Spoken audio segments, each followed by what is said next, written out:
Olá! Olá para você que está aqui assistindo a esse programa especial Dia de Doar. Gente, Dia de Doar é essa iniciativa mundial que já está presente aí em mais de 170 países. Não, mentira. Está presente em 72 países, com mais de 170 aí iniciativas. Eu não sei se você sabe, mas o Dia de Doar, tanto no Brasil, que foi trazido em 2013 pela ABCR, que é a Associação Brasileira de Captadores de Recursos, é uma data que mobiliza muita gente, né? E é uma data que, mais do que mobilizar muita gente, conscientiza da importância da sociedade civil participar de maneira cidadã, acolher trabalhos e projetos sociais. E, cada ano, essa iniciativa do Dia de Doar, esse movimento, esse grande movimento, ele vem se espalhando e ele vem aumentando.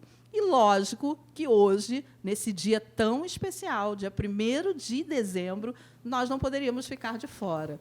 Então, para você, hoje, a Fundação Laço Rosa reuniu, junto com a Casa do Saber Rio e o Shopping Leblon, um timaço, gente. Eu só posso te dizer que o que vocês vão ver hoje aqui, nem eu sei como a gente conseguiu reunir aqui essa turma do bem, porque essas mulheres são muito ocupadas. Mas elas são ocupadas porque elas metem a mão na massa. Então, comigo aqui hoje, a conversa vai ser assim. É uma conversa fluida, estamos aqui entre amigos, estamos aqui entre pessoas do terceiro setor que trabalham, que se respeitam, se admiram. Estamos aqui com o apoio da Casa do Saber Rio, essa empresa responsável, com o Shopping Leblon também. E a gente vai conversar de tudo, de filantropia, de terceiro setor, de cidadania. Então, eu vou mudar um pouquinho o roteiro e eu vou pedir para as minhas convidadas se apresentarem. Eu costumo fazer uma brincadeira que é assim, gente, quem é você na fila do pão? Então, eu vou me apresentar na fila do pão. Se vocês me encontrassem na fila do pão, certamente não seria na fila do pão sem glúten, como vocês podem ver. O meu pão é com glúten. Então, se vocês me encontrassem na fila do pão, quem é Marcele Medeiros? Eu sou ativista, empreendedora social, desde 2011, fundadora e presidente da Fundação Laço Rosa. Então, vou pedir para a Adriana Zebelun se apresentar. Adriana, você na fila do pão. Boa tarde a todos. Fico muito feliz de estar recebendo vocês na minha casa, mesmo não estando aí pessoalmente. Vocês estão na minha casa e isso me deixa muito feliz. Eu sou diretora executiva da Casa do Saber Rio e eu tenho assim um dos maiores orgulhos que eu tenho é de fazer essa difusão do conhecimento e, principalmente, de democratizar essa difusão do conhecimento. Eu vou falar mais para frente um pouquinho com vocês sobre isso. Adriana, explica para quem não conhece a Casa do Saber Rio o que é essa empresa, né? Posso chamar de empresa? O que é esse hub de conhecimento? O hub de conhecimento é porque a gente trabalha em todas as áreas do conhecimento, né? Desde psicanálise, psicologia, ciências, história, enfim, filosofia, que é um braço muito forte nosso. A gente trabalha a difusão de conhecimentos, procurando os melhores especialistas para cada tema. Então, a gente já existe há 15 anos, aqui no Rio, em São Paulo há 17 anos, e a gente está, nesse momento, conseguindo dar a volta por cima, né? Depois dessa pandemia, que a gente só fazia encontros presenciais, e a gente está conseguindo fazer os encontros online assim, com muito sucesso, e isso me deixa muito feliz, porque a gente continua podendo oferecer bolsas e não parar, né, de fazer essa troca de conhecimento, que é das coisas mais importantes para a gente evoluir, né? Até porque, né, vamos combinar que conhecimento nunca é demais e conhecimento empodera, né, gente? O que você aí do outro lado deve estar perguntando o que tem a ver conhecimento com o terceiro setor. Eu vou te contar que tem tudo a ver, né? Porque sociedade educada, sociedade com conhecimento é uma sociedade poderosa, né? E quem faz isso costumo também... dizer... Desculpa. Imagina, eu costumo dizer que esse é o nosso maior bem, porque esse ninguém tira da gente, né? Esse ninguém tira. O conhecimento. E conhecimento tem o poder transformador, é tão transformador que eu vou pedir para a Andréa Gomide se apresentar e falar um pouquinho do Instituto Eclos, que também tem essa área aí tão forte de empoderar pessoas através do conhecimento. E, Andréa, quem é você na fila do pão? Oi, boa tarde todo mundo. Eu sou a Andréa Gomide, sou do Instituto Eclos, sou fundadora dessa organização que tem como missão também compartilhar conhecimento para a gente formar gestores, empreendedores sociais, buscando essa redução da desigualdade, que é tão gritante aqui no nosso país. Maravilha. Ela falou de forma bem resumida, tá, gente? Porque depois vocês acessem lá o Instituto Eclos, eu vou botar o link na descrição, porque, de fato, era o que a gente começou falando, que o conhecimento empodera. E o Instituto Eclos tem um trabalho lindo de empoderar pessoas, gestores, sociedade civil e gestores de terceiro setor numa busca melhor aí, né, para reduzir as desigualdades aí desse nosso país tão continental, né? Não só no Rio de Janeiro, né, Andréa, mas por aí, por onde for.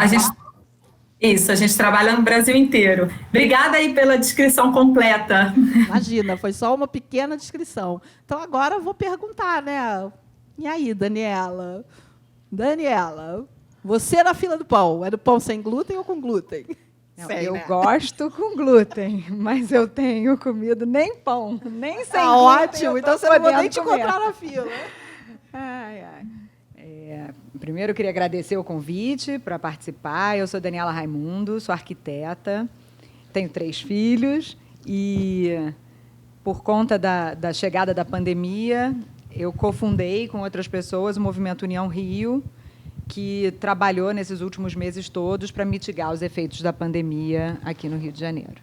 Também, de maneira muito modesta, ela está falando de um movimento que mobilizou milhões, bilhões...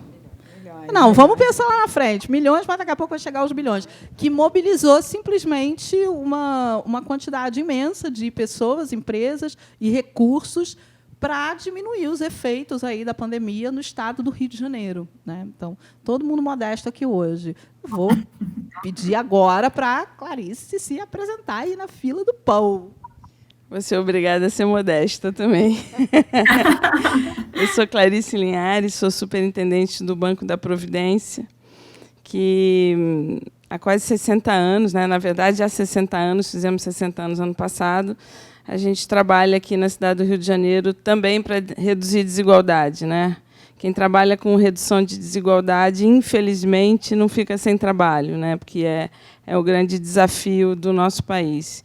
E o nosso foco é trabalhar com as pessoas que vivem em situação de altas vulnerabilidades e capacitando para gerar renda de forma sustentável, né? Para que superem a linha da pobreza e da pobreza extrema. Então, todo mundo muito humilde, né? Porque ela não falou os números de impacto, mas ela vai falar. Ao longo dessa conversa aqui, a gente vai abrir alguns números de impacto, não só do Movimento União Rio, mas como do Banco da Providência também, né? E, por último, mas não menos importante, ela que abriu a casa dela para o nosso Outubro Rosa, pessoa de coração generoso, que eu sei que eu tirei da zona de conforto hoje. Mas, Paulinha, se apresente, para quem não te conhece. Oi, eu sou... Está funcionando? Tá. Eu sou a Paula Bezerra de Mello, eu sou fundadora da Elo Agency, que é uma agência que conecta causas com pessoas influentes, líderes, celebridades e marcas, no intuito de criar uma triangulação dinâmica da forma mais efetiva para buscar transformação social.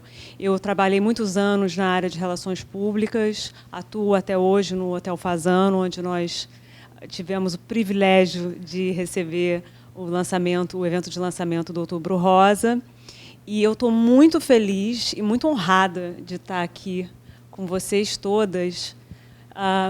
Adriana, muito obrigada por nos receber. Principalmente porque eu acho que eu estou em pelo menos 3 grupos de WhatsApp com a Andréa e com a Daniela. Eu acho que a Clarice também, que foi justamente como surgiu o União Rio no começo da pandemia. E eu te confesso que eu estou emocionada da gente estar junto aqui fisicamente com você, Andréa, porque o que a gente viveu nesse grupo, e eu sei que a gente vai ter a oportunidade de falar bastante sobre isso, para mim foi um fenômeno de cidadania, foi um case, realmente, de como as pessoas são capazes de se unir em prol de uma causa maior, de realmente ser a eficácia desse grupo, que começou com um grupo de WhatsApp, e hoje, se eu não me engano... É a força da mobilização, né, Paulo? É incrível. É a força da cidadania, né? Porque mais do que a gente está falando assim, começou em um grupo de WhatsApp, né? Mas quando você olha o impacto de tudo que foi feito, das pessoas que foram beneficiadas, é uma coisa muito gigante, né? Então, eu comecei dizendo que reunir esse time aqui é um privilégio para mim. Eu sei que todas têm agendas muito ocupadas, né? São pessoas com muitos compromissos, mas que eu também me sinto assim muito feliz de ter essas mulheres super poderosas aqui, porque aqui é todo mundo poderoso, porque bota a mão na massa e faz. É nesse sentido, né? Então, a gente vai falar um pouquinho mais sobre a União Rio, mas é lindo ver, né? Realmente emociona, né? Não, com certeza. É muito incrível estar na presença de mulheres tão inspiradoras. Muito bom, gente. Esse é o tom que a gente vai conversar aqui, né? Então, subimos a régua, tá? Vamos falar de filantropia, vamos falar de terceiro setor, mas com a régua lá em cima, que é assim que a gente gosta, né? Então, Adriana, eu vou começar perguntando para você. Como é que você acha, você que lida com tantas parcerias dentro da Casa do Saber Rio, como é que você acha que isso pode influenciar? Como é que você acha que essa relação de parceria, empresa, né, como é que isso beneficia a sociedade como um todo?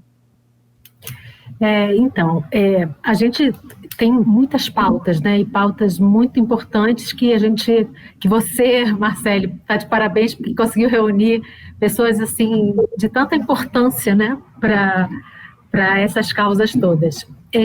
O que eu acho é que quando a gente tem as parcerias, a gente consegue potencializar a nossa força.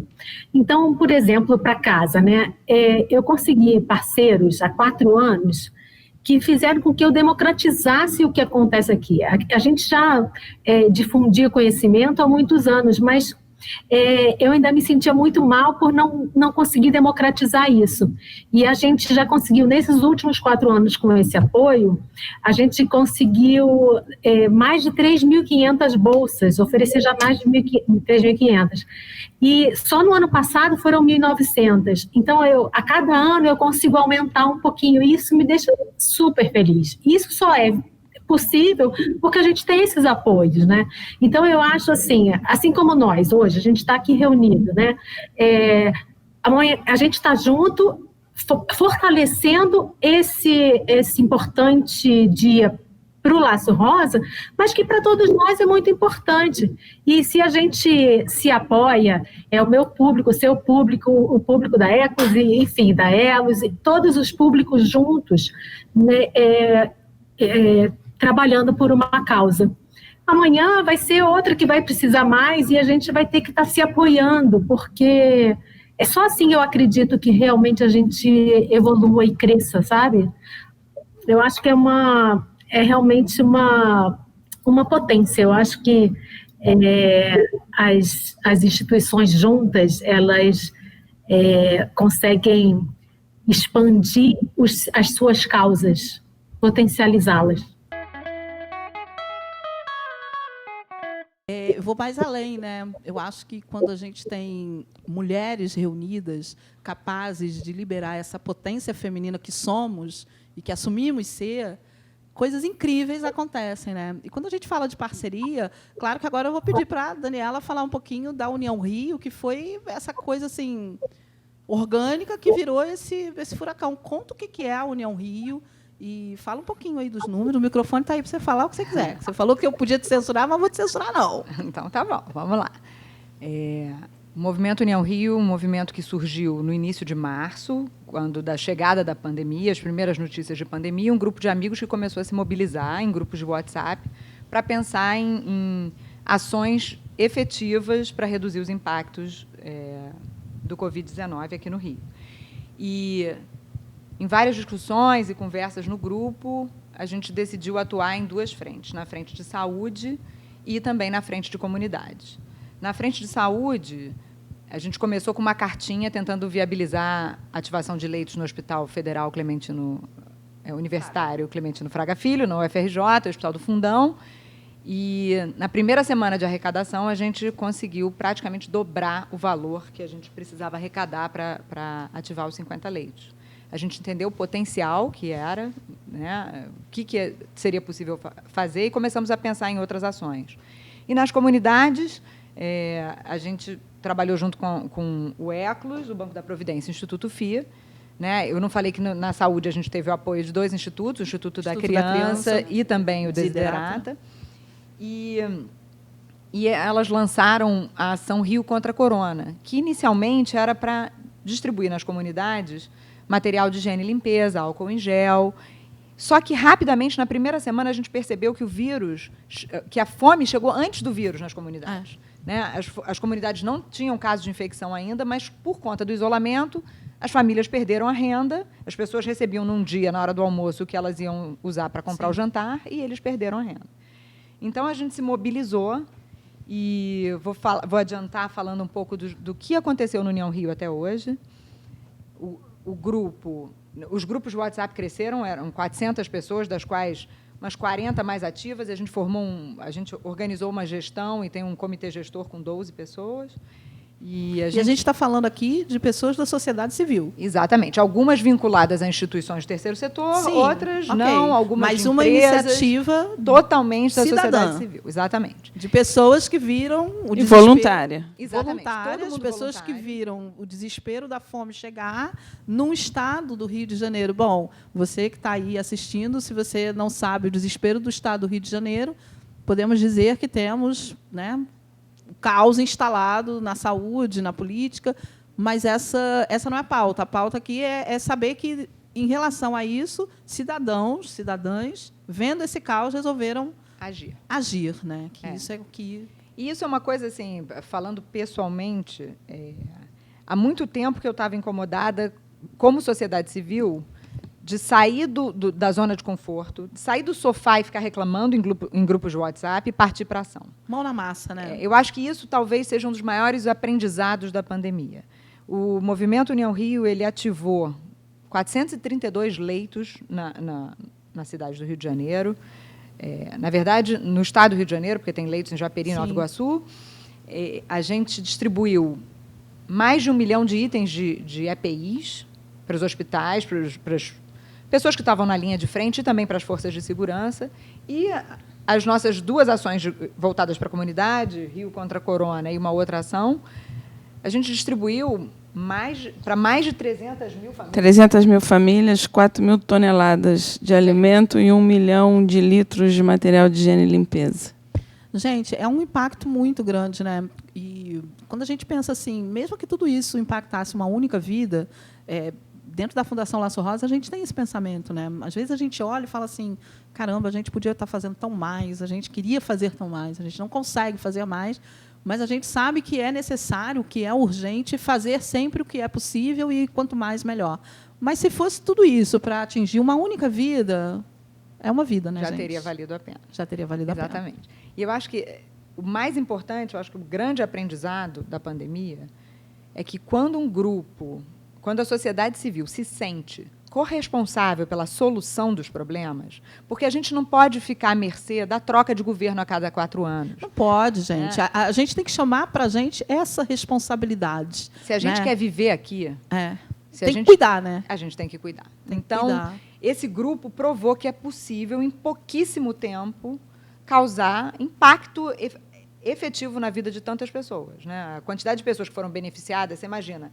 300 mil famílias, a gente considera 4 pessoas por família, 1 milhão e 200 mil pessoas. Né? É muita gente que, muito provavelmente, morreria de fome, que, né, teria todo um desdobramento social aí que a gente sabe que existe. Né? Muita gente que foi ajudada, mas, na verdade, quem faz esse trabalho voluntário também é muito ajudado. Né? A gente não ajuda nada, né? A gente é mais ajudado do que a gente ajuda. Né? O que a gente recebe em troca... O que a gente recebe é sempre mais poderoso do que o que a gente faz, né? E é bem transformador, né? Clarice, você que vem do Banco da Providência, né, que é essa instituição aí que mobiliza tantas coisas, o que você sentiu aí dentro desse movimento do União Rio? O que você poderia destacar assim que foi fundamental assim para o sucesso dessa iniciativa? Eu acho que foi a mobilização em torno de um propósito, né? O grupo que se mobilizou, cada um dentro da sua área, dando o seu melhor, trabalhando em prol de mitigar os efeitos da pandemia, né? E é impressionante o quanto essa onda é contagiosa, mais contagiosa do que o vírus, né? Porque era impressionante, eu fico até arrepiada de falar, mas assim, quando você se deparava com um problema, como logo no começo, né? Andréia, Luísa e eu estávamos, como é que a gente vai entregar isso? A gente começou a ter as doações, falei, gente, a logística disso vai ser uma loucura e tal. Na primeira semana que isso se apresentou, nos procurou um diretor da Souza Cruz dizendo a gente tem a maior frota do Brasil de caminhões e agora a gente não está usando, vocês querem?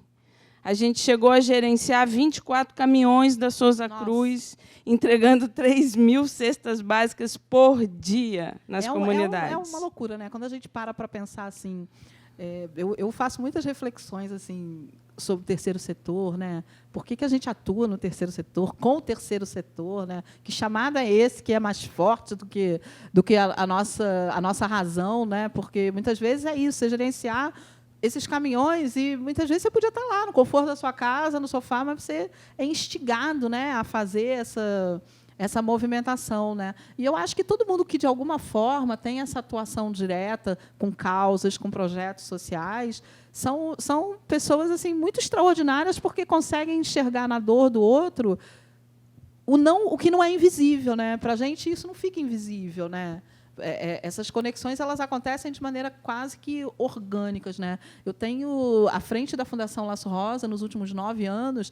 Eu tenho o privilégio de... Esse outubro foi a prova, né, de como essa sociedade, quando se mobiliza, de como que as coisas acontecem, né? Até poucos dias antes, nós tivemos um lançamento do Outubro Rosa, junto com a iluminação do Cristo Redentor, que foi um evento lindo, uma live linda, né, com a piscina do Fazano Cor-de-Rosa pela primeira vez. E, de repente, assim, 2 semanas antes, a gente não tinha nada, né? A gente não tinha nem dinheiro para pagar a live. A gente não tinha sabia nem aonde que a gente ia, né? E aí as coisas vão se conectando, as pessoas vão aparecendo, e quando você vê, está feito, né? E o impacto daquilo que você leva, e as coisas que você faz de bom vão propagando, né? Vocês sentem isso também? Você sente dessa forma, Andréia, que é uma grande corrente do bem, é uma grande energia, e quando você começa a movimentar isso, parece mágica, né? Tudo vai pipocando, né? Sim, com certeza. Eu acho que, como a Clarice falou, acho que a questão toda é você se identificar com uma determinada causa. E é isso que faz as coisas realmente se conectarem e a gente conseguir fazer esse trabalho em rede. O que eu acho que é importante a gente também fazer uma reflexão que, assim, a gente tem muitas causas no Brasil, né? A gente está agora citando a causa coronavírus, né? Porque é o momento que a gente está vivendo, mas a gente não pode esquecer que o Brasil é o 7º país em termos de desigualdade social, né? No ranking, ele fica em 7º lugar no mundo inteiro. Isso é muito gritante, porque a gente tem apenas 10% da nossa população detendo mais da metade da riqueza do Brasil. Então, quando a gente vive essa situação de desigualdade social, uma sensação, às vezes, que eu tenho é que a maior parte das pessoas não tem nem conhecimento, de fato, de que o Brasil é tão desigual, né? Eu sempre conto que eu participei de um evento do GIF, há uns 4 anos atrás, e devíamos ter umas 400 pessoas dentro do auditório, todas focadas em responsabilidade social de grandes empresas. E a palestrante, que era uma inglesa, virou e falou para todo mundo assim, quem aqui no último mês foi para uma favela? E aí, sem brincadeira, eu ou umas 4 pessoas a mais levantamos a mão. O restante, que está até dentro das empresas com essa lógica, trabalhando com essa questão social, não tinha saído do prédio para ir até a comunidade para entender realmente a realidade que a gente vive lá. Então, eu acho que quando a gente tem esse propósito e a gente percebe, de fato, a gente vivencia essa realidade social, essa demanda social, a gente consegue, a gente se comove e se move, né? Acho que essas duas palavras, elas representam bem. Isso vem muito também dessa indignação, né, que a gente sente, né, de ver essa desigualdade tão escancarada, né, e que a gente não consegue fazer, a gente não consegue fingir que não acontece, né, que eu não sei, mas assim, é quase que impossível a gente saber que um outro ser humano está passando fome, vai morrer porque não tem o que comer e seguir o baile, né? Vem muito dessa indignação sabe que também, né? A gente vivenciou uma história, assim, foram muitas histórias, né, nesse período do União Rio, e assim, se for contar todas as histórias, entre os 13 anos de Instituto Éclos, mais o que a gente vivenciou desde março, mas para mim ficou assim, que eu acho que é um ponto de reflexão, né, quando a gente pensa na criação de uma criança, que você vai alimentar uma criança, a mãe começa lá com a questão do leite, depois ela vai para a papinha, depois ela tem a carne cortadinha, e geralmente essas crianças são alimentadas no tempo certo, né, em horas certas. Dificilmente você tem uma criança que passe fome, assim, é raro você ver, mãe, estou com fome, né, porque você tem o horário ali certinho da comida. E a gente vivenciou uma história de uma cesta que foi entregue na casa de uma senhora, e ela, assim, ficou super feliz, e aí ela relatou que ela deixava os filhos dormirem até mais tarde, porque quanto mais tarde eles acordassem, menos fome eles sentiam. Porque para matar a fome deles, ela dava água. Só que como estava muito calor, a água estava muito quente, e nem a água eles estavam querendo beber. Então, quando a gente ouve uma história dessa, né, e a gente pensa, né, quantos lares brasileiros conseguem dar comidinha de tempos em tempos para os seus filhos, e quantos estão dando água quente para tentar encher a barriga dessa criança. Então, essas histórias, né, essa realidade que precisa ficar estampada nas páginas do jornal, para que a gente possa se sensibilizar muito mais, né, que não seja uma coisa da gente passar ali, aí no Leblon, né, você tem uma comunidade aí da Cruzada que fica do lado daqui. Você passa ali em São Conrado, você olha, você vê uma favela e a gente se acostuma com esse olhar. Então, o que eu acho que é importante a gente dar esses destaques dessas demandas concretas, né, com nome, com sobrenome, porque aí a gente consegue que essa mobilização seja mais forte. A gente está falando de pessoas, a gente está falando de rostos, né? E, claro, não são todas as pessoas que conseguem, de fato, subir uma favela, que conseguem, de fato, entrar num hospital, que conseguem dar assistência. E, para isso, gente, é muito importante que essas pessoas que não consigam, que apoiem instituições que consigam, né? O Dia de Doar é isso, gente, é escolher uma causa, é escolher uma instituição. Hoje, eu estou falando aqui pela Fundação Laço Rosa, mas isso precisa ser para todos, porque é um ecossistema. Né? O terceiro setor é um ecossistema e precisa estar vivo, ele precisa pulsar, porque se uma parte cai, todo mundo é afetado, né? Então, quem não pode subir uma favela, quem não pode fazer, faz o que é possível, vai lá, faz uma doação do valor que for, se puder, contribua com uma causa, contribua com uma instituição, porque isso também ajuda muito, né? E fala, Dani. Uma coisa que a gente observou no União Rio é que, para distribuir todas essas cestas de alimentos, a gente teve a parceria de ONGs de base comunitária. Foram essas ONGs que receberam as cestas e distribuíram.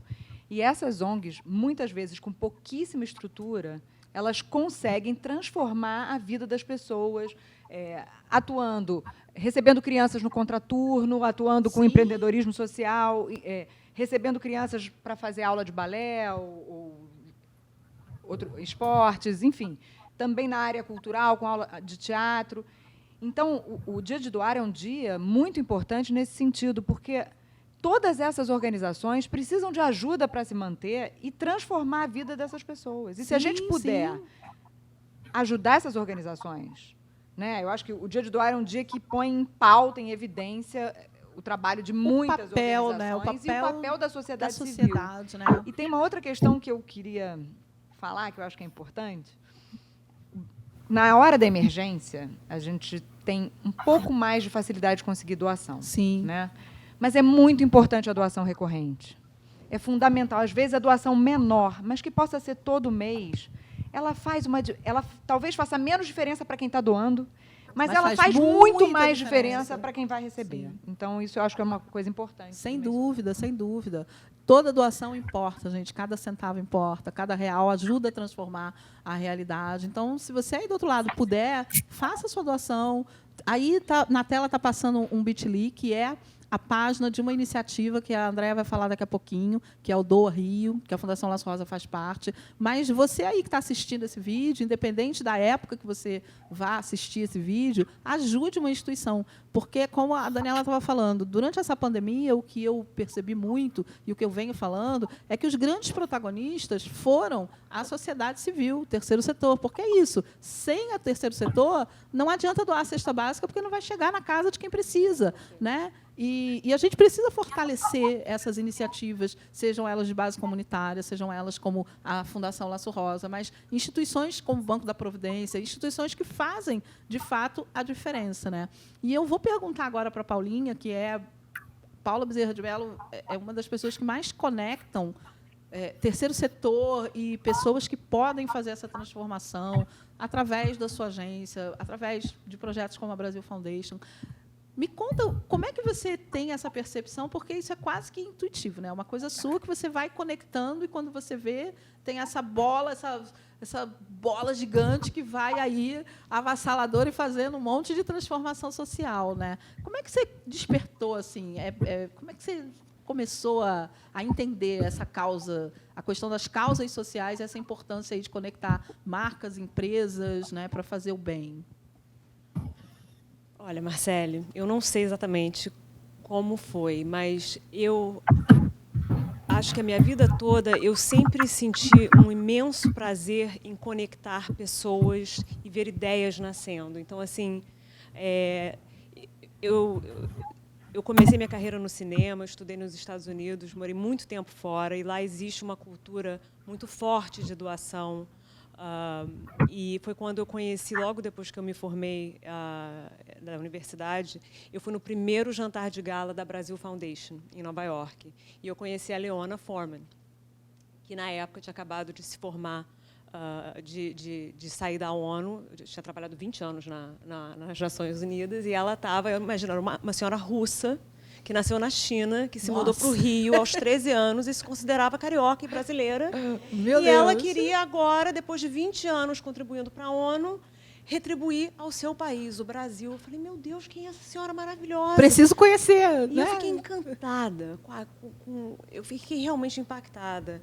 Leona, que fez 80 anos agora, graças a essa russa que nasceu na China, que tem esse senso de cidadania... E que é brasileira, né? Carioca? É carioca? É carioca, né? Claro. Lógico. Mais de... agora eu é um número muito mas é um grande, número muito grande. São mais de 625 projetos em todo o Brasil, que foram é muito impacto. Quase 50 milhões de dólares, eu acho, nos últimos 20 anos foram arrecadados pela Brasil Foundation. A gente acabou de fazer nosso primeiro live digital, né? Também, lindo, que por a sinal. gente teve que fazer. Mas, enfim, foi isso que me despertou um sentimento. Aí tem uma frase que, quando eu abri a minha agência, eu estava grávida de uma menina. E eu morria de medo de perder um pouco essa garra, essa vontade de mudar o mundo, mas, ao mesmo tempo, eu queria ser esse exemplo para ela, mas não queria estar ausente. Mas a Eduarda me trouxe uma força e uma vontade de ser esse exemplo. E aí eu fundei a Elo. E a Elo é fundada baseada no princípio, numa frase da Maya Angelou, que é mais ou menos assim: as pessoas esquecerão o que você diz, as pessoas esquecerão o que você fez, mas elas jamais esquecerão como você as fez sentir. E eu acho que essa frase é válida para tudo. Ela é válida para quem doa, para quem recebe a doação, para quem trabalha em hotelaria, para quem trabalha com cinema, para quem constrói a casa para uma pessoa morar. E o que eu acho que foi tão incrível no União Rio, por exemplo, que eu vi nascer aquele grupo de WhatsApp, e eu fui vendo aquilo evoluir exponencialmente em termos de eficácia também, das ONGs se organizando, do Rio contra a Corona, se unindo à União Rio, foi porque, justamente, eu acho que as emoções estavam à flor da pele. E, às vezes, a gente acaba aceitando certas condições porque a gente está no dia a dia, a gente está... A gente é quase que engolido por uma rotina que faz a gente ficar um pouco cego, né? Então, você vai sendo Exatamente. absorvido, né? Aquela rotina e a de pandemia repente, tem gente... isso, né? A pandemia Exatamente. fala assim, para todo mundo, parou.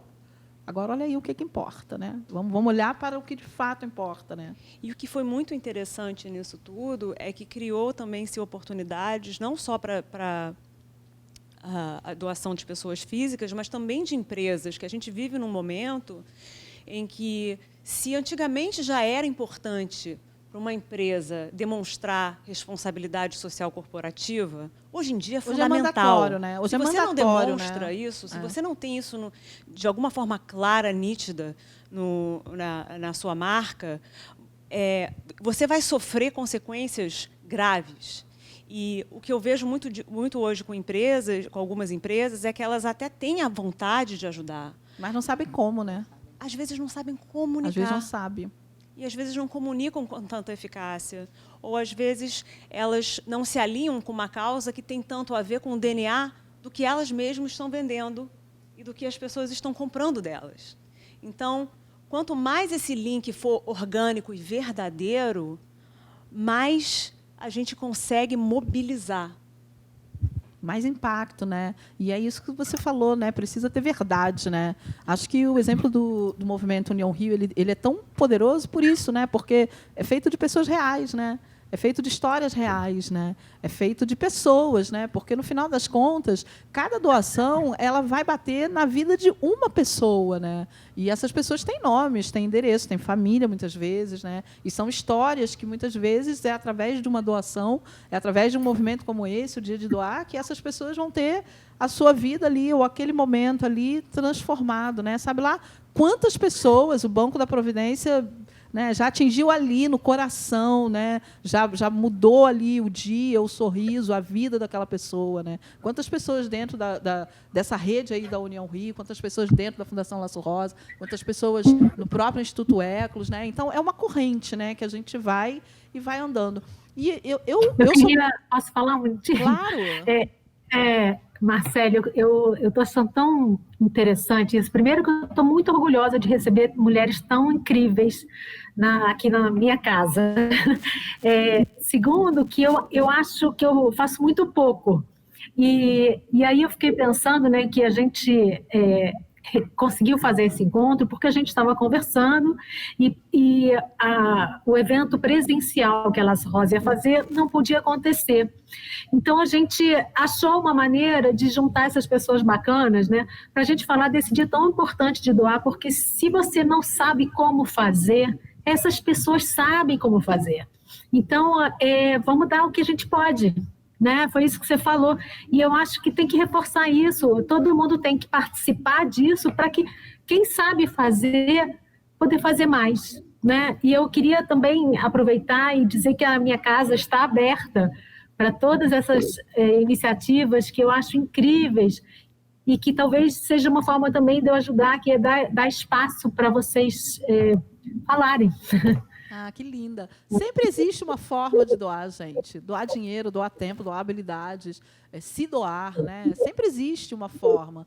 E eu queria perguntar para vocês, como é que vocês enxergam aí, depois dessa pandemia, o que vocês acham que vai ser aí o futuro da filantropia? Porque se eu comecei esse programa aqui dizendo que a gente subiu a régua, convidando essas mulheres poderosas, né, juntando esse timaço aqui, eu também preciso dizer que a gente subiu a régua da filantropia quando uma pandemia de Covid coloca aí mais de 6,4 bilhões de reais doados, segundo a última atualização do radar Covid pela ABCR, E a gente está falando de empresas, pessoas físicas, né? E isso é uma coisa que não tem mais volta, né? Não dá para voltar atrás, não dá para baixar a régua. Como é que vocês enxergam? Vocês acham que a gente consegue manter esse sentimento de filantropia, de doação vivo? Ou vocês acham que essa curva vai cair assim que tiver uma vacina e uma nova rotina se instalar? O que vocês acham? Eu acho que a gente está num momento que a gente está indo para o centro do palco, né? O terceiro setor tem uma função enorme de construir pontes. Nunca fomos tão protagonistas. Exatamente. Né? Eu acho que foi, se é que dá para dizer o lado bom, né? Uma pandemia não pode ter um lado bom, mas, como sempre tem os dois lados, essa luz que se colocou no terceiro setor, que sem o terceiro setor a gente pode dizer que o número de mortes, que já é absurdo no nosso país, seria muito maior, né? E o terceiro setor mostrou esse poder de rede, né? Porque, se por um lado, né, está aqui a Dani, que é uma captadora do outro mundo, né? Captou aí mais de 70 milhões para o movimento, ela e o grupo que estava captando. Andréia do Eclos, Luísa do FI, o Banco da Providência, Desiderata e o Instituto da Criança, né? Fazendo o meio de campo, né? que é a nossa missão, na verdade. E essas mais de 80 ONGs comunitárias, que tinham mais de 700 voluntários lá na linha de frente, né? Encarando o vírus de frente, fazendo distribuir, mostra a potência que é isso. E eu acho que a iniciativa privada viu muito isso, né? Eu falo, por exemplo, pelo Banco da Providência. Eu estou com 3 financiadores que, pela ação do Banco da Providência junto ao União Rio, passaram a financiar o Banco da Providência. Estou com um projeto já 2020 e 2021, porque disse, caramba, onde vocês estavam? O que vocês estavam fazendo? Que competência é essa? E começaram a investir. Então, eu acho que é um momento, claro, assim que a curva começou a diminuir, a Dani está aqui para falar sobre isso, as doações diminuíram, infelizmente. Perde-se o senso de urgência, né? Exatamente. Mas o que a gente não pode deixar ali a gente está trabalhando muito para manter isso, para entender que, como a André falou, somos o 7º país mais desigual. Desigualdade não gera desenvolvimento sustentável. O Brasil não vai chegar a lugar nenhum enquanto estiver deixando essa legião de pessoas para trás. Então, assim, eu acho que um pouco caiu a ficha de uma parcela muito grande, né, como a Andréa falou, numa plateia de 400 ligados à responsabilidade social, 4 tinham ido para a favela, né? E quando a gente não olha no olho, a Andréa falou, você não consegue. A Andréa falou uma experiência, né, que a gente teve dessa pessoa dizendo que estava botando os filhos para dormir mais cedo e acordando mais tarde. A gente também tem um WhatsApp de fotos, imagina, são as 1000 fotos por dia que a gente recebe, que é a forma de prestar conta. Era simplesmente uma foto de uma panela de feijão cozinhando. E a legenda era, há 15 dias isso não acontece na minha casa. Vocês não sabem o impacto do que vocês estão fazendo. Então, isso é isso que a gente também, como terceiro setor, tem que ficar fazendo chegar nos outros, mostrar e divulgar e mobilizar, porque aí se cria essa corrente, esse círculo virtuoso que só ganha, ninguém perde. Com certeza, com certeza. Ocupar o 7º lugar não é privilégio, né? Pelo contrário, dá vergonha, né? Posso complementar? Claro. Eu acho que é interessante também a gente analisar um pouquinho o que a gente chama de terceiro setor, né? Porque quando a gente considera assim os movimentos sociais, pensando em termos de Brasil, eu acho que uma grande referência que talvez venha na nossa cabeça seja agora me fugiu o nome dela, mas a esposa do Fernando Henrique Cardoso, a Ruth, né, a dona Ruth, que fazia uma movimentação na questão da assistência social, de doações, que vem muito de uma história no Brasil de você ter esse viés assistencialista, onde você realmente, você vê alguém com fome, você dá uma cesta básica, você acaba agindo de uma forma mais imediata. Mas com a evolução do terceiro setor, você passa a ver um conjunto de organizações que não só são assistencialistas, não atuam só no assistencialismo, mas atuam também dando conhecimento. Né? Quando o Banco da Providência, por exemplo, faz a capacitação das pessoas, você está educando, você está dando conhecimento, você está dando possibilidade de que essa pessoa consiga um emprego melhor, consiga um emprego, e melhor ainda se ele for melhor, e aí você sai de um movimento que é puramente assistencialista para você chegar num movimento onde você realmente tem uma série de organizações que qualificam as pessoas, que compartilham conhecimento. E depois você vem agora ainda para uma etapa mais evoluída, vamos dizer assim, que são os negócios de impacto social, que são negócios de fato, mas que têm os seus produtos, os seus serviços que geram impacto social.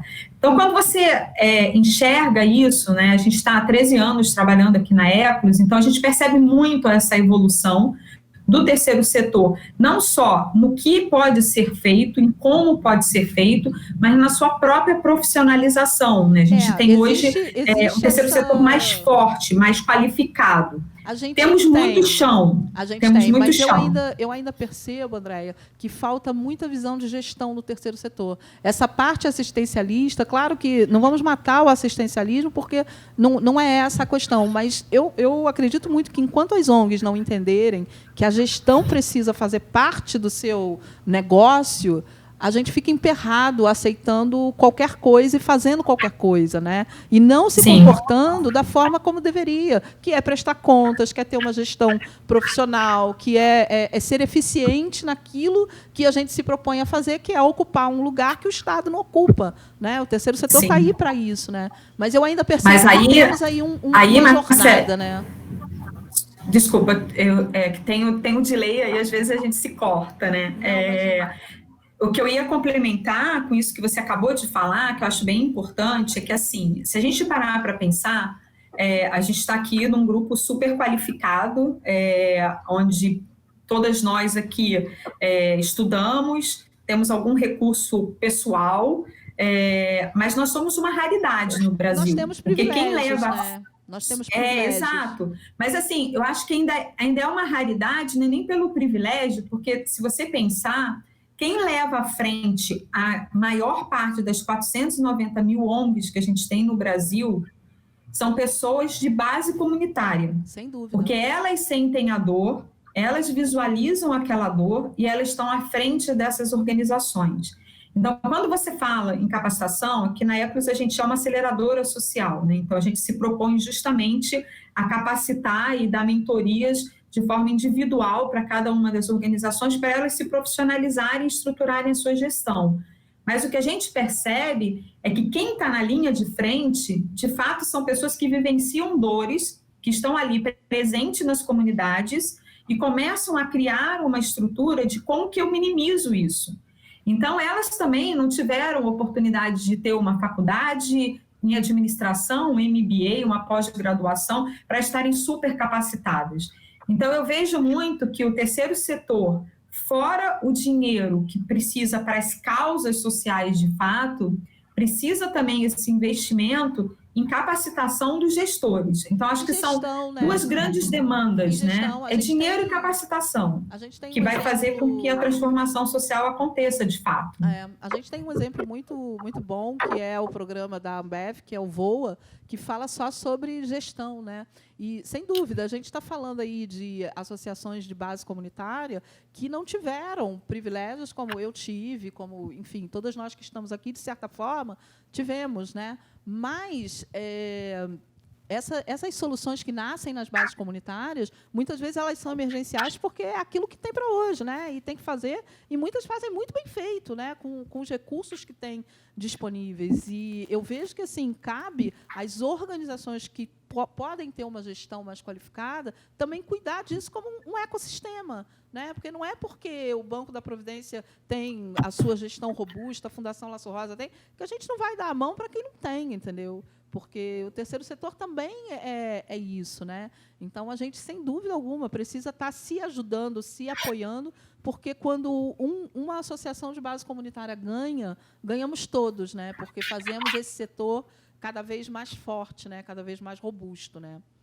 Essa rede que foi formada de ONGs de base comunitária, ela vai permitir, eu acredito, uma troca muito grande entre eles, né? Porque muitas organizações existiam fazendo o seu trabalho e não se comunicavam com outras. Né? Às eu vezes acho não que sabem, isso que né? aconteceu agora é que todas... A gente teve organizações que atuavam na área de cultura distribuindo cesta, nunca tinham feito isso. Então, eu acho que isso vai... Essa troca é muito rica para as organizações. Sim, né? E eles percebem a diferença que faz quando você tem uma estrutura de gestão. Claro, né? Isso faz diferença lá na ponta, né? A Paula, que trabalha com investimento nacional e internacional, lá fora isso já é muito vivo, mas fora do Brasil também você encontra essas barreiras, né? De organizações que também não têm gestão, e os doadores que doam, seja em moeda estrangeira ou nacional, no final das contas você quer ver aonde esse dinheiro está sendo aplicado, né? Então tem que ter gestão, né? Não tem outro jeito, né? Não, com certeza. Eu acho que, de todos os dados da minha experiência, como eu sou membro do conselho da Brasil Foundation, uma das coisas que mais me impressiona é a capacitação de líderes. Isso, para mim, esse número, como a gente cria esses líderes, porque a gente recebe várias propostas por ano, aí a gente financia, a Brasil Foundation financia o projeto e mantém o apoio, né? O apoio de gestão, o apoio de liderança. E 90% das ONGs que são apoiadas pela Brasil Foundation, depois de 5 anos de receberem o capital, elas caminham sozinhas. Porque é isso também, não Porque pode ficar o investimento é exatamente no que a Andréia estava falando, que é em ensinar a manter. E isso é muito importante. Agora, é importante, você falou, Paula, que é música para os nossos ouvidos. Assim, depois de 5 anos que recebeu o investimento, eu acho que precisa, do mesmo jeito que as ONGs precisam evoluir nas suas gestões profissionais, eu acho que, paralelamente, a gente também está contribuindo para o amadurecimento do investimento empresarial, porque há não muito tempo a gente ouvia o financiador dizer: não, eu não financio o RH. Aí você diz assim, mas tudo bem, você não financia RH, mas então não vai ter o instrutor, o professor que vai dar aula, você junta lá um monte de gente, larga lá o material de consumo e vai embora, é isso. Então, isso que você está falando de um investimento mais qualificado, mais duradouro, porque a gente também ouve muito assim, você bota no projeto, daqui a 1 ano, como é que ele vai ser autossustentável? Eu falei, cara, 1 ano nem a empresa é autossustentável daqui a 1 ano. Né? Então, eu acho que o importante, que eu acho que é isso que a gente está vivendo agora, é essa evolução com os 2 lados da moeda. Né? As ONGs entendendo que precisam se profissionalizar, mas, para elas se profissionalizarem, alguém tem que bancar essa profissionalização, porque não é barato. E a gente sabe que as ONGs de base comunitária, a pessoa que varre o chão é a mesma pessoa que faz a contabilidade e que vai entrar em sala de aula. É isso aí. Então, assim, tem que conhecer essa realidade para fazer um investimento qualificado e minimamente a médio prazo. Porque, se você olhar e dizer assim, tá bom, vou te dar aqui 1 ano, você me diz, eu já cansei de sentar com o financiador e dizer assim, daqui a 1 ano, qual é a sustentabilidade, como é que você vai se financiar? Eu digo, com o próximo financiador. Exatamente assim.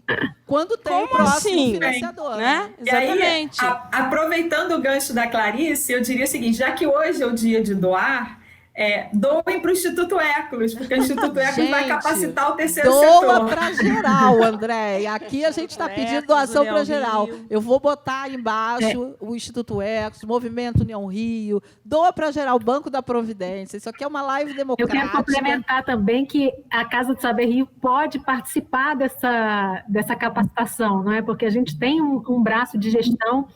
E eu confesso que eu não tinha muita noção disso que vocês estão falando.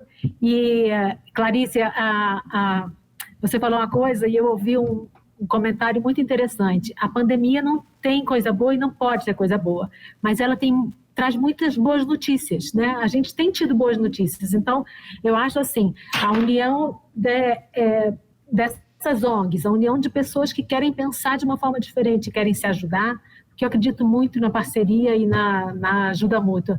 Eu acho que isso é uma notícia boa desse período que a gente está vivendo. O trabalho em rede, né? Vou aproveitar o que você está falando e convidar a Andréa para contar um pouquinho desse movimento, Daniela também, que é o Doa Rio, né? Dia de doar. Estou falando aqui que estamos num programa democrático, então, pessoal, você aí do outro lado, se identificar com qualquer causa, doa para todas, né? Tem para todo mundo, existe abundância de recursos, então, vamos lá, vamos exercitar esse papel cidadão aí, aproveitar o dia de doar e fora do dia de doar também, né? Continua doando, porque daqui da nossa parte a gente vai fazendo aquilo que a gente sabe fazer de melhor. E nesse dia de doar temos a campanha Doa Rio, né?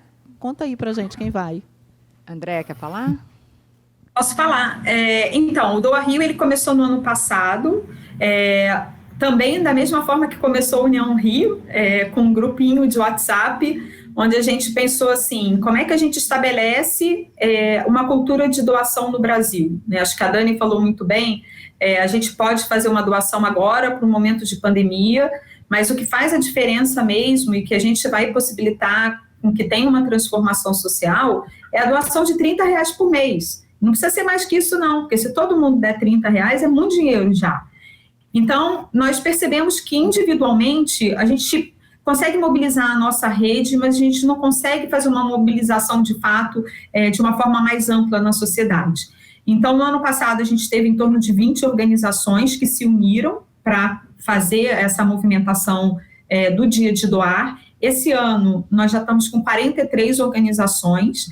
Então, o que nós fizemos foi, criamos um canal na Benfeitoria, né? Então é benfeitoria/canal/Doa Rio, onde tem 43 organizações que passaram por uma curadoria, que fazem parte da nossa rede de confiança, que tem causas diferentes, impactam pessoas diferentes. Então, se você gosta de criança, quer investir em educação, vai estar lá. Se você prefere uma organização que trabalhe com saúde, você vai ter também. Então, tem uma diversidade de causas, e aí a gente se uniu, de fato, e é isso que é legal do trabalho colaborativo, porque aí a gente faz uma campanha Doa Rio, e você, doador, pode escolher a causa que você quiser.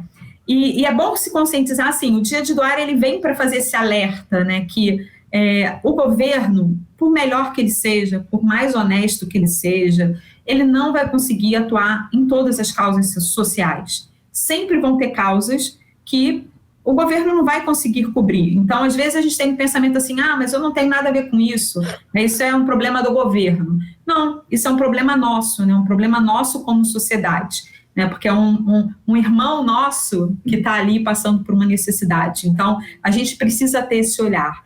Então, o Doa Rio é essa campanha. Esse ano tem o apoio do União Rio, para a gente fortalecer ainda mais, mas ali estão 43 organizações que precisam dessa doação para poder fazer a transformação social. E é importante falar que cada organização escolheu o seu projeto, né? Que não é uma coisa determinada. Então, na Fundação Laço Rosa tem lá uma doação para confeccionar perucas, tem outras instituições que têm outras causas, né? Que têm outras finalidades, né? Mas tudo com liberdade. Então, existe essa campanha que ela é geral, que é um movimento para somar esforços, porque quando a gente divulga junto, todo mundo ganha, né? Mas são projetos totalmente independentes, né? E a sua doação, exatamente, você escolhe para a causa e para a organização que você quer doar. Foi muito mais uma mobilização para que a gente consiga uma repercussão maior, mas as organizações se cadastraram individualmente. Então, você consegue olhar ali e selecionar uma, todas, como você quiser, e tiver disponibilidade financeira. Essa estratégia, inclusive, André, eu acho muito interessante, porque, como a gente estava falando de emoção, da causa do coração, pessoas têm uma proximidade, cada um tem uma causa do coração, né? Então, quando você segmenta dessa forma, você atrai de uma maneira, às vezes, mais fácil o doador. Ele se identifica com o projeto de uma forma mais orgânica. E aí, quem sabe, se torna um doador recorrente. Isso. O importante é ter esse canal de visibilidade para tocar o coração, né, das pessoas, né? Porque isso também não é uma coisa mandatória. Uma pessoa, quando doa, ela precisa estar conectada, né, com aquela causa, com a instituição, né, com a transformação que ela gera. E quando a gente fala de trabalho em rede, eu vejo muito assim que existe uma outra parte dentro do terceiro setor. Quando a gente fala de transformação de sociedade, a gente também está falando dessa responsabilidade de influenciar políticas públicas, né? A Fundação Laço Rosa ela tem um núcleo de advocacy, que é a influência de políticas públicas. Não, gente, isso não tem nada a ver com partido político, isso tem a ver com cidadania, tem a ver com encher o saco lá do tomador de decisão, com os políticos que a gente ou elegeu ou não elegeu, mas que estão lá ocupando os seus lugares, né? E de mostrar exatamente o que a sociedade quer e não deixar a deriva, né? Vocês acham que o advocacy ele é uma ferramenta poderosa de pressão do terceiro setor também? Eu acho que sim. E junto com o advocacy, eu acho que o controle social é fundamental, né? Independente de ser o advocacy, eu acho que todo mundo tem que fazer parte dos fóruns onde você discute a sociedade, né? Então, por exemplo, o Banco da Providência não tem uma área de advocacy, mas a gente tem assento no Conselho de Assistência, que é a nossa área. A gente tem parceria com a prefeitura, porque a gente quer contribuir com a execução de políticas públicas. Então, tem organizações com foco mais em advocacy, claro, que está no seu DNA, ou no seu planejamento estratégico, sim. Mas, independente do advocacy, eu acho que o controle social é responsabilidade de cada cidadão. De todos. É responsabilidade do CPF e é responsabilidade do CNPJ. Boa. Cada um no seu fórum, né? O CPF está fazendo está fazendo controle social em qualquer lugar, até no seu prédio, na reunião de condomínio, né? Que é um saco, mas enfim. Mas as organizações também é importante participar dos fóruns, dos conselhos, onde se discutem políticas públicas. Perfeito. Perfeito. Eu ouvi de um amigo, mais de uma vez, que a cidade onde a gente vive ela é a soma dos desejos de todos os cidadãos. E não é possível que a soma dos desejos dos cidadãos do Rio de Janeiro seja viver numa cidade com tanta desigualdade. Não dá para a gente passar pela favela e fingir que a gente não está vendo. Né? Não dá para a gente passar pela criança que está no sinal pedindo dinheiro ou vendendo bala e fingir que a gente não está vendo. Então, acho que essa questão do advocacy, ela diz respeito a, como disse a Clarice, todo o CPF, todo o CNPJ. O nosso papel como sociedade civil, independente de quem esteja sentado na cadeira do governo. Isso aí. Né? A gente não pode depender do partido político, a gente não pode depender das decisões de quem está sentado. A gente precisa definir o que a gente quer como sociedade civil e o que a gente quer para a nossa cidade e exercer o nosso papel de cobrar e fazer a advocacy, tentar mudar as políticas públicas para transformar a cidade e a sociedade. Perfeito. E aí, Marcele, posso complementar que acho que uma das maiores dificuldades que a gente tem no Brasil é justamente com as organizações de advocacy. Por quê? Porque as organizações de advocacy, elas dependem da doação da pessoa física. Dificilmente você tem uma empresa que quer investir em uma organização que vai ter que debater com o governo. Então, você vai ter que exigir uma mudança de lei, você vai ter que exigir alguma coisa que o governo não está fazendo bem feito, que basicamente é isso que as organizações de advocacy fazem. Então, é muito difícil que você tenha uma empresa que queira atrelar o seu nome a uma ação de advocacy. Então, essas organizações, elas praticamente acabaram no Brasil, você conta no dedo quem de fato está focado. Você tem uma ACT da vida, que tem um trabalho contra o tabagismo muito forte, né? Você tem um Médicos Sem Fronteira, você tem um WWF, mas, de fato, isso não acontece com doadores, porque também não é tangível, né, Andréia? O advocacy não é tangível, ele está lá invisível, né, também. Eu te diria que, assim, eu até vejo, eu acho que, por exemplo, Médicos Sem Fronteiras, eu nem sei o quanto eles fazem de advocacy. Não sei. Você tem... acho que não são tanto advocacy, eles são mais humanitários. Porque eu vejo, assim, uma organização de advocacy, por exemplo, é o Meu Rio, que é uma mobilização da sociedade civil para brigar por causas sociais. Sim. E eles têm uma dificuldade enorme de captar.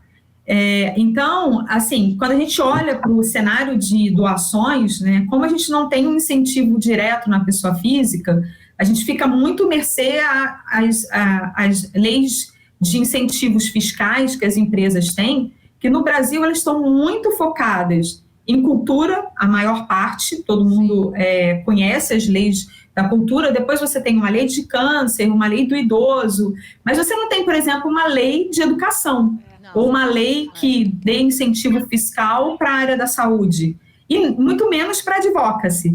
Então, é por isso que essa cultura de doação no Brasil ela é tão importante, para que realmente a gente... Pode ser que você não queira ir lá na prefeitura, no governo do estado ou no governo federal e exigir uma mudança ou a criação de uma lei, mas você pode financiar, você pode fazer a doação, por exemplo, para o Laço Rosa e lá criar leis para pessoas que estão com câncer.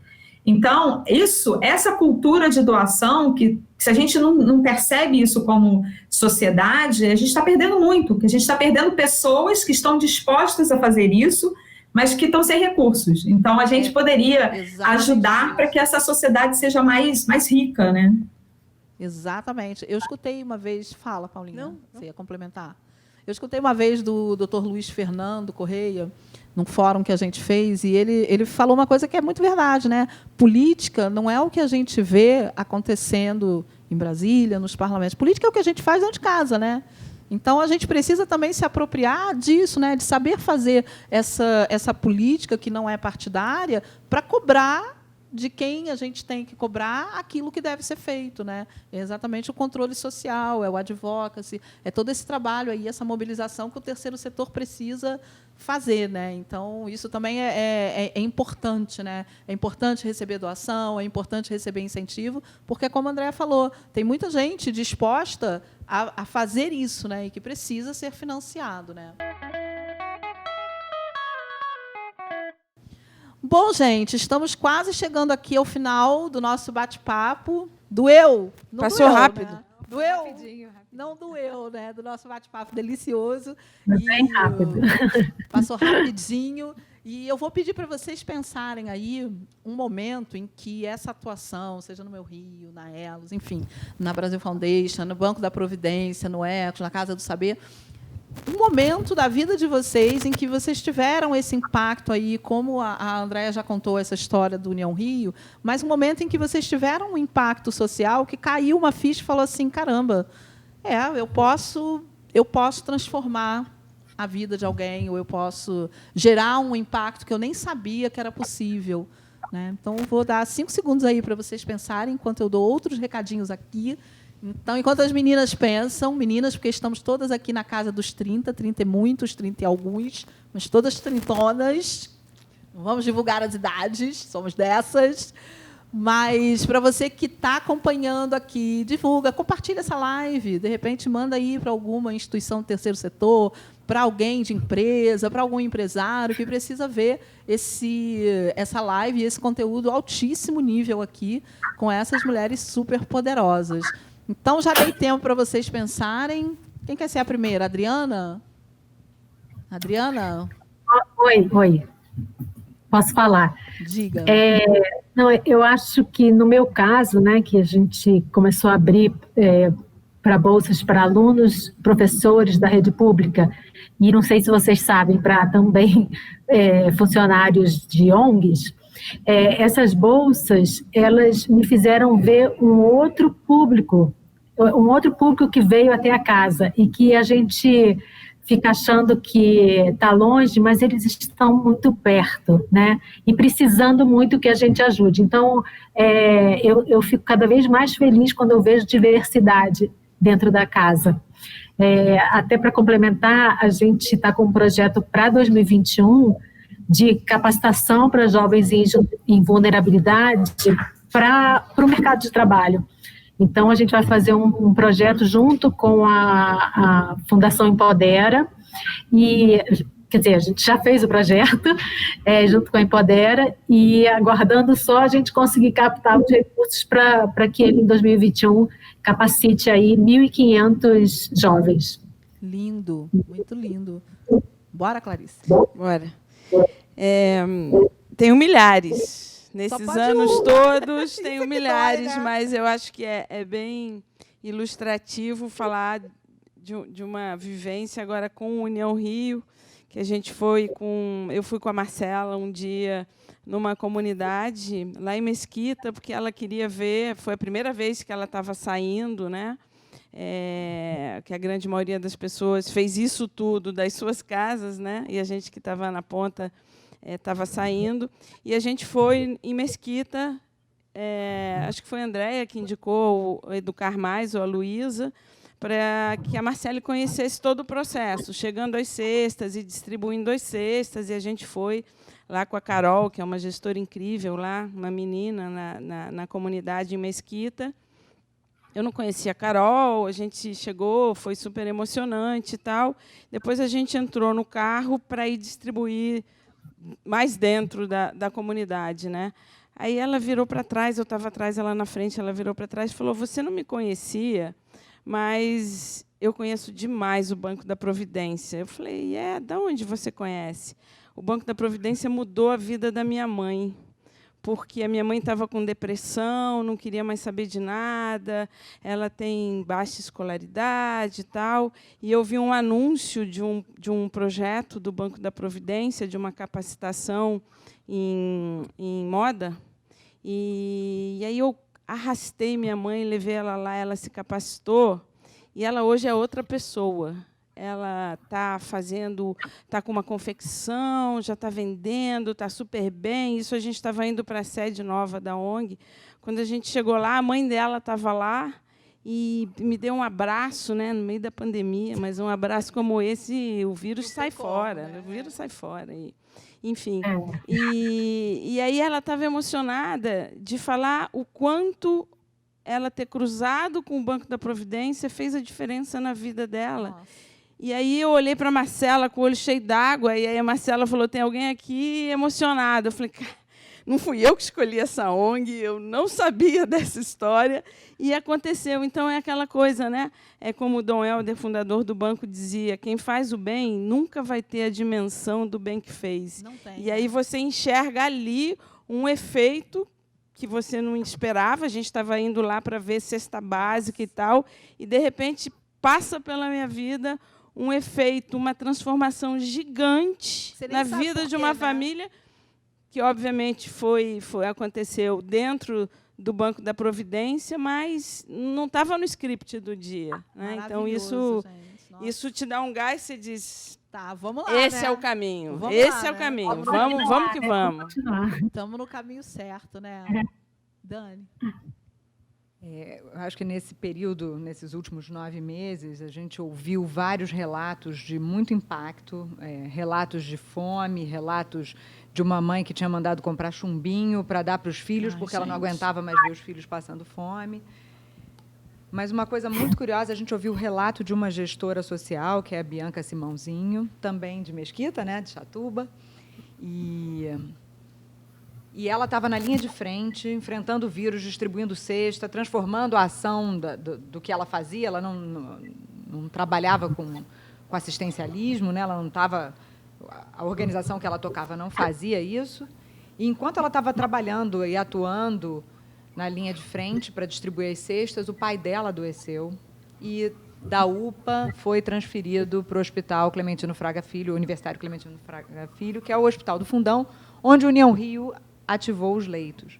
O pai dela ficou mais de 40 dias internado. Nossa. E teve alta e voltou para casa. Então, o relato dela na reunião do comitê gestor foi Porque uma se coisa não tivesse leito, o pai dela tinha morrido, né? E, ao mesmo tempo, a gente viu ela na linha de frente, atuando e transformando a vida das pessoas na comunidade dela. E a outra, numa ação que a gente estava atuando e sendo atendida no hospital que a gente tinha ativado os leitos. Então, eu acho que o dia que a Bianca conversou com a gente foi um dia que as caíram pessoas várias se emocionaram fichas. E cai a ficha assim, gente, eu posso fazer tão mais. O que eu estava fazendo antes, né? Que eu não estava atuando. E você falou, né? Não tem volta. Eu acho que a questão de responsabilidade social não tem volta para as empresas, de forma alguma. As empresas que não tiverem ações efetivas não vão sobreviver. A sociedade está pedindo isso, o terceiro setor está em evidência agora, e a sociedade pôde perceber a potência. E quem trabalha um pouquinho no terceiro setor, se doa um pouquinho, também não tem volta. Não tem volta. É um vírus que não te tem volta. atinge, não tem volta. Tem volta, não gente. Tem volta. Não tem volta. Não, Lamento dizer, gente, não tem volta. Mas é tão gratificante. E assim, vamos aproveitar que o dia 1º de dezembro é o dia de doar. E vamos, E né, vamos, gente? Só vamos. Vamos participar, né? O retorno é incrível. Então, eu queria convidar todas as pessoas que estão ouvindo, né, que estão nos ouvindo, a doar, a participar, a escolher um projeto que fale com o seu coração e que também influencie as empresas onde trabalham, influencie as pessoas que conhecem, para transformar É um a vírus do sociedade. bem, gente. É um vírus do bem. Espalha esse vírus, porque esse vírus é bom. Isso é muito bom. Paula, e você? Eu vou contar uma história que aconteceu, acho que há uns 10 anos. Tinha uma cantora que estava hospedada conosco no Hotel Fasano. A cantora, no caso, era a Fergie, que era aquela cantora do Black Eyed Peas, que agora faz carreira solo.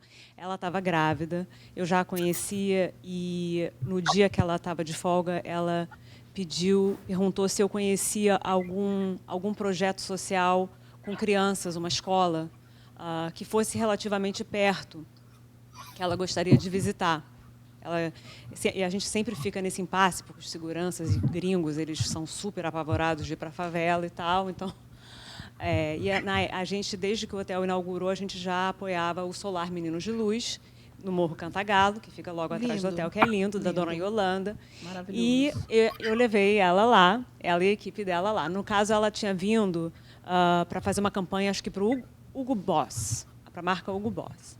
E o Guilherme, filho da Dona Yolanda, nos mostrou, fez o tour da escola. As crianças são demais, aquelas crianças. E, passando pela biblioteca, o que restou da biblioteca depois de uma chuva devastadora, realmente não dava para imaginar que aquilo era o recurso que aqueles alunos tinham para aprender, porque estava caindo aos pedaços. Enquanto o Guilherme continuava a explicar um pouco mais sobre a escola, ela simplesmente interrompeu, olhou para a Dona Yolanda e falou: eu vou doar $25 mil. Aí, Dona Yolanda... Aí ela não deu tempo nem da Dona Yolanda, os olhos... Chorou, né? Saudosa Dona Yolanda, que não está mais conosco. E, em seguida, e acho que aí que me deu o estalo, o que eu ia fazer com a minha vida, ela virou para o CEO do Hugo Boss, com um sorriso assim, e falou assim: e aí, você vai dar match na minha doação? Caramba, adoro isso. Caraca, incrível. E Ele deu...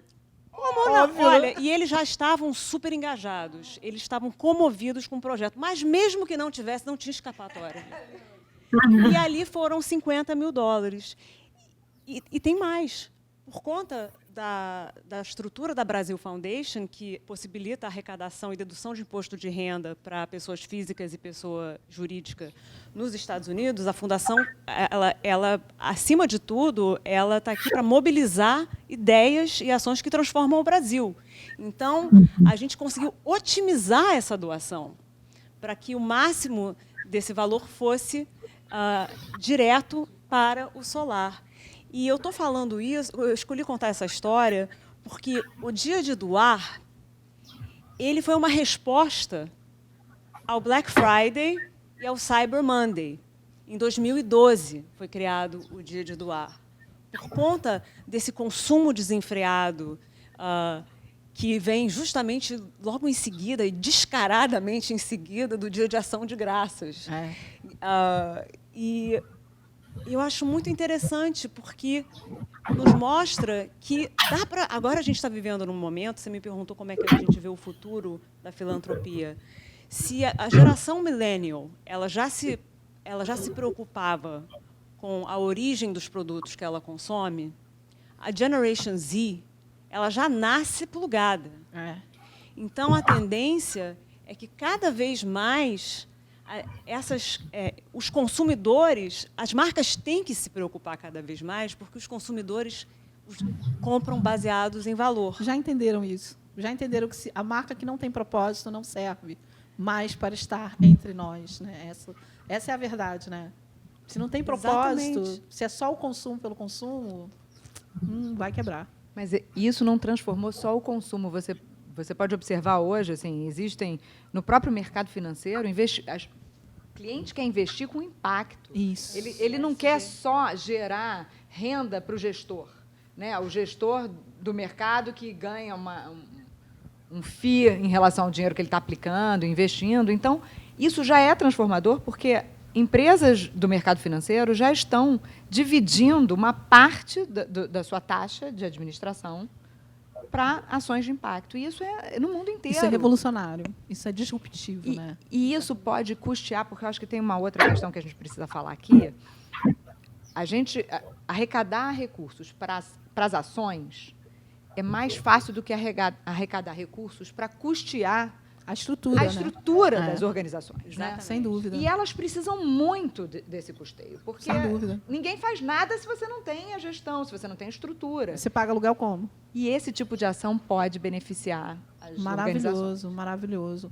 E são impactos assim, né? A gente tá ouvindo, André, e a sua história, seu momento que você caiu assim, um orelhão de fichas. Eu vou deixar a minha por último, mas um orelhão de fichas assim que você falou, caramba, tá bom. Então tá, né? Bom, eu era executiva da Microsoft, trabalhava com a responsabilidade das vendas indiretas no Brasil. A minha sala, o meu escritório era maior do que a casa das famílias da comunidade que eu visitava todos os sábados pela manhã.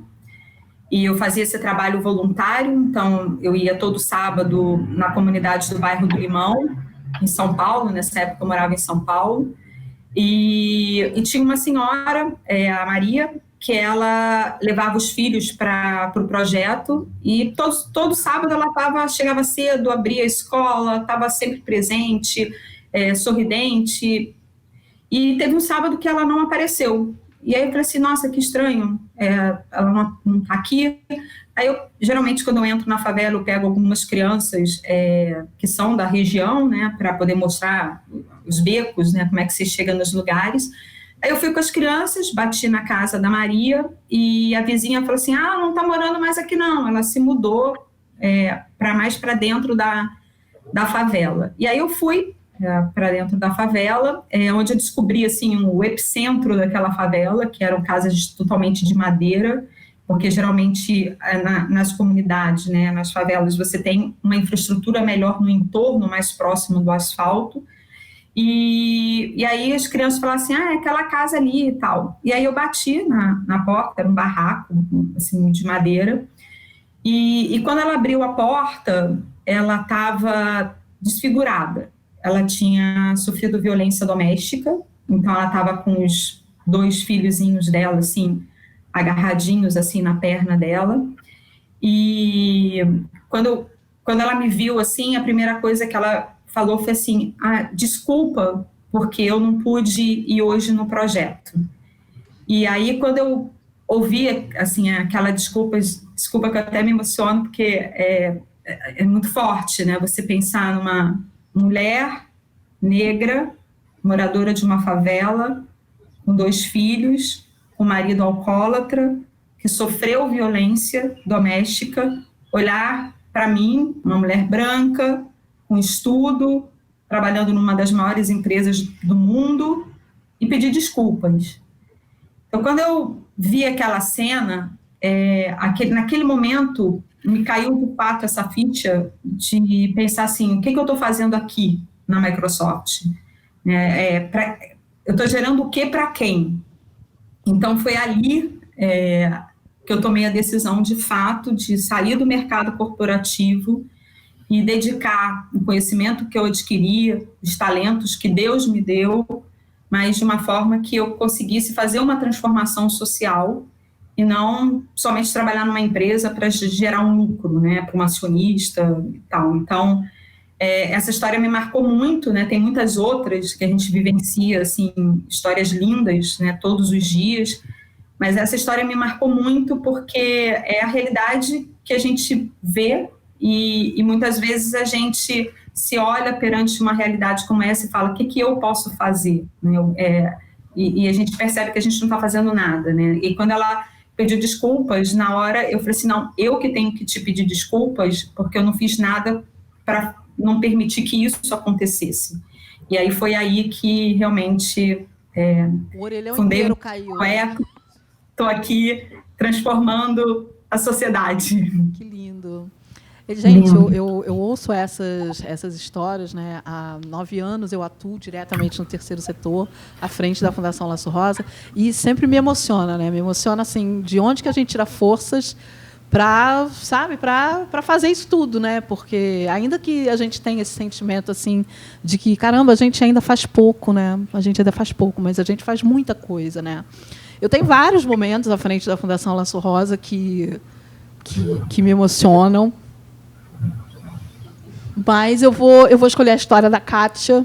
A Kátia Faustino, ela é uma aluna do Força na Peruca. O Força na Peruca é um programa de capacitação que a gente tem e que capacita pessoas de áreas de vulnerabilidade na profissão de perucaria, né? E a Kátia chegou numa das turmas do Força na Peruca.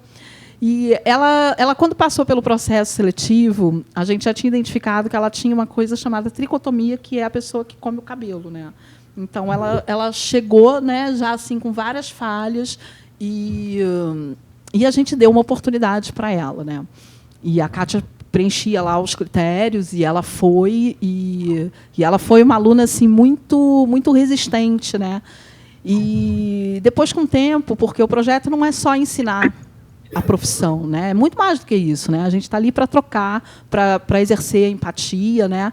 E a Kátia foi se abrindo, né? E aí ela contou a história dela, que ela era uma mãe que morava na comunidade, que tinha perdido o filho assassinado e que, se não fosse aquele projeto, ela já tinha tentado suicídio algumas vezes, né?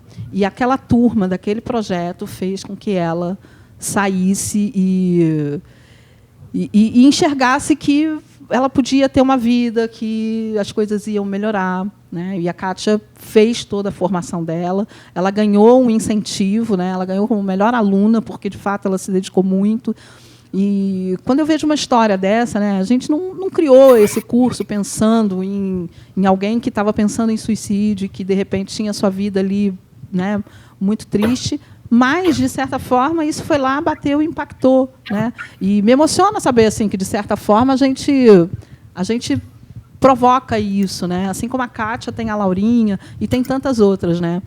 Um ano, a gente iluminou o Cristo Redentor. A Kátia hoje vai aos eventos da Fundação Laço Rosa, ela é muito querida, né? E não larga a gente por nada, a gente também não larga a Kátia, a gente quer sempre ela por perto. E essa é uma das histórias assim que aquecem o coração quando as coisas ficam muito difíceis e a gente acha assim, caramba, não vai ter solução, gente, a conta não vai fechar. E aí a gente lembra da Kátia, não, a conta tem que fechar, né? Porque tem outras Kátias e tem outras pessoas que precisam disso. E, desde 2011, a Fundação Laço Rosa ilumina o Cristo Redentor de Rosa, né? É uma ação linda e é uma ação que a gente faz para chamar a atenção das políticas públicas, para dizer que não está bom, né, o atendimento do câncer de mama, que é uma doença que tem 95% de cura e que a gente precisa fazer mais, né? E a gente ilumina o Cristo Redentor, sempre tem algumas celebridades que dão voz à nossa causa. E uma vez a gente fez a iluminação, passou, e, numa dessas reuniões de grupos de pacientes, a gente escutou de uma paciente que, no dia que ela recebeu o diagnóstico, foi exatamente o dia que o Cristo Redentor tinha ficado cor-de-rosa e que a janela da casa dela dava para essa visão. E, quando ela abriu o diagnóstico dela e viu positivo, casou com a hora que o Cristo estava sendo iluminado de rosa. E naquele dia ela pensou assim, eu não estou sozinha, né? Eu achei que eu estivesse sozinha, mas tem pessoas que também estão vivendo isso comigo, né? E ela se sentiu muito acolhida, né? Então é uma coisa muito simbólica, né? Você fazer toda uma estrutura, botar um evento para rodar e uma pessoa que você nem sabe de onde vai se sentir acolhida ali naquele momento, né? Então histórias como essas assim inspiram, né, a gente a seguir apesar dos pesares e seguir tocando e seguir fazendo, porque não tem volta, né? Essa é a verdade, né? Bom, gente, eu fico assim mais uma vez super honrada de compartilhar essas experiências, esses aprendizados aí com vocês. Chegamos ao final aqui desse nosso programa. Foi ótimo, gente. Adorei assim passar esse tempo aqui com vocês. E vou pedir aí os recadinhos finais, se vocês puderem dar para quem está lá do outro lado. Qual é o seu recado? Clarice, quer começar? Posso começar. Ache sinergia. Elas estão aí, a gente viu aqui um monte de exemplos de coisas que aconteceram no momento certo, quando o sentimento estava aberto. Se plugue na humanidade, né? Ache sua causa, o que brilha o teu olho, o que aperta a sua garganta. Seja ela qual for, todas as causas são altamente importantes para isso. Se conecte, crie essa possibilidade de um círculo virtuoso. A gente precisa reverter essa situação que a gente vive no nosso país, de um país extremamente desigual. E eu deixo aqui outra frase de Dom Helder, que era genial, que é: quando os problemas se tornam enormes, os desafios se tornam apaixonantes. Então, eu acho que vamos arregaçar a manga e vamos reverter esse jogo, que a gente tem todas as chances, e estão aqui os exemplos mostrando isso. Muito bom, maravilhoso. E você, Dani? Então, meu recado, eu acho que tem a ver com tudo que eu vivi, né? Eu acho que é um recado para que a gente entenda qual é o nosso papel como sociedade civil. Na verdade, às vezes a gente tem que refletir. Eu acho que a pandemia trouxe muita reflexão.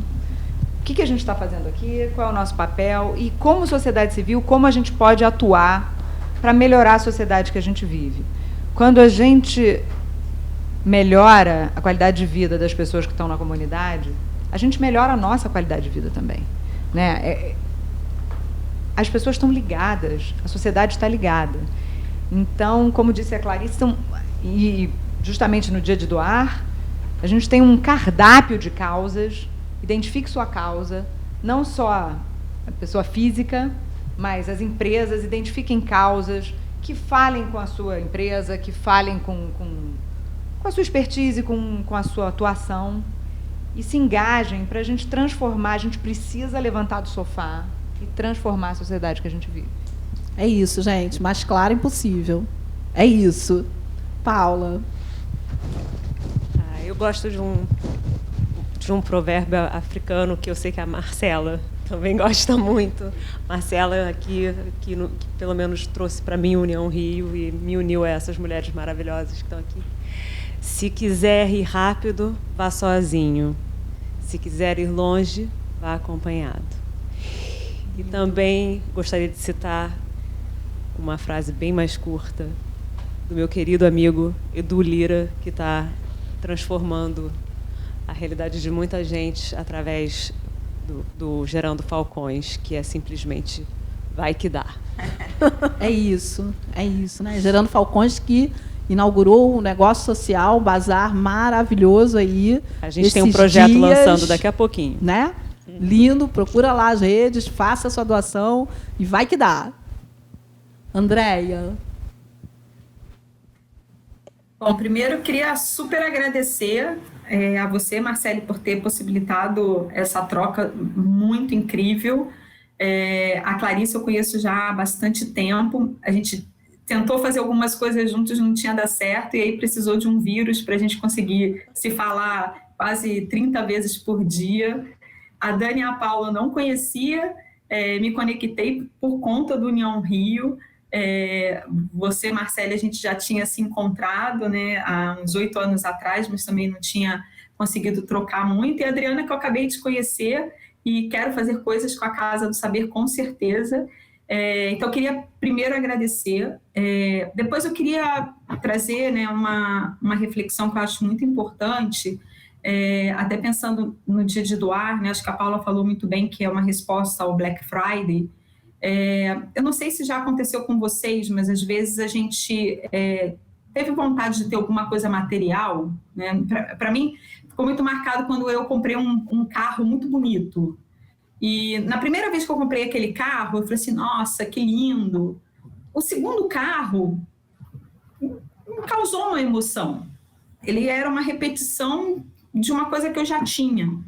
Então, quando a gente pensa em ter, né, em comprar, em ter dinheiro guardado, em ter bens, a gente não vai para nenhum lugar com esses bens. Agora, tudo que a gente faz aqui na Terra, quando a gente tem saúde, quando a gente está vivo, que possa impactar, que possa mudar a vida de alguém, isso a gente vai levar. Então, acho que vale muito essa reflexão, né, nesse momento de pandemia, casos subindo, mortes acontecendo no mundo inteiro, o que a gente quer levar? Então, apoiar uma causa social, dar um pouquinho do seu tempo, vai fazer uma diferença na sua vida e na vida do outro. Então, acho que fica essa reflexão, né? O que a gente quer? O que a gente quer levar com a gente quando a gente morrer? Então, parece uma reflexão negativa, mas não é, porque a gente é mais feliz quando a gente se doa do que quando a gente recebe.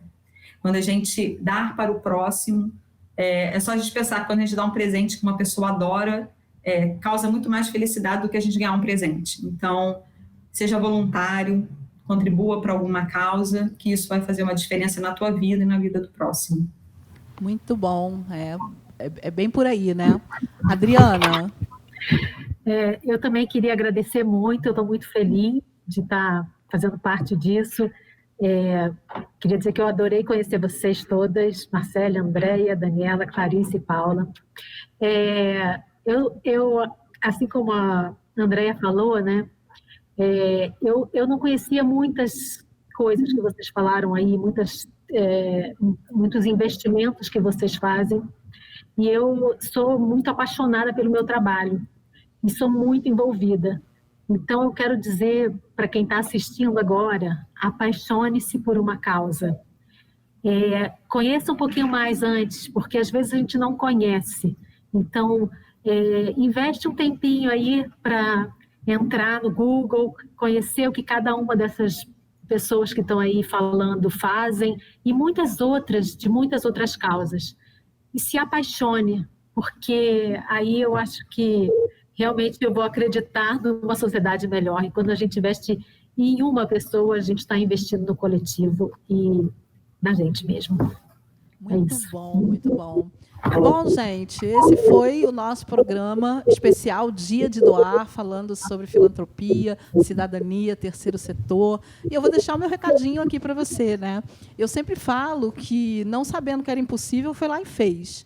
E é bem assim, né? Então, para você que está assistindo, faz sua doação, levanta do sofá, participa e vamos que vamos, porque de um jeito ou de outro a gente tem que resolver isso, né? E a gente não precisa esperar a água bater para a gente sair da inércia, né? Então faz sua parte. Não importa se a sua parte vai ser pequenininha ou se vai ser gigante. O importante é que você faça. Então convido todo mundo a apertar lá o botão do Dia de Doar, a escolher uma causa, a visitar o site lá do Doa Rio, a doar para a Fundação, para tantas outras organizações que fazem trabalhos tão maravilhosos, né? E para exercitar esse vírus do bem e contagiar, e espalhar esse programa e contagiar outras pessoas a fazerem o mesmo. Porque é isso, né? Quando a gente vai junto, a gente vai muito mais longe, né? E vamos combinar, né, gente, que o brasileiro é um povo muito solidário, né? Então, se a gente já deu um banho de solidariedade até aqui, vamos aproveitar essa onda e vamos deixar que essa onda não se acabe nunca, né? Vamos surfar essa onda aí por um tempo interminável. Meninas, para vocês que doaram seu tempo para estar aqui, privilégio todo meu ter essa conversa tão agradável, passar esse tempo aí, trocando essa ideia com vocês. Sempre muito enriquecedor ouvir pessoas que inspiram. E fica o convite para a gente repetir isso para o ano que vem e para a gente trazer sempre essas reflexões, porque juntos a gente pode muito mais. Então, para vocês aí do outro lado, vamos, que vai dar certo. E até a próxima. Tchau.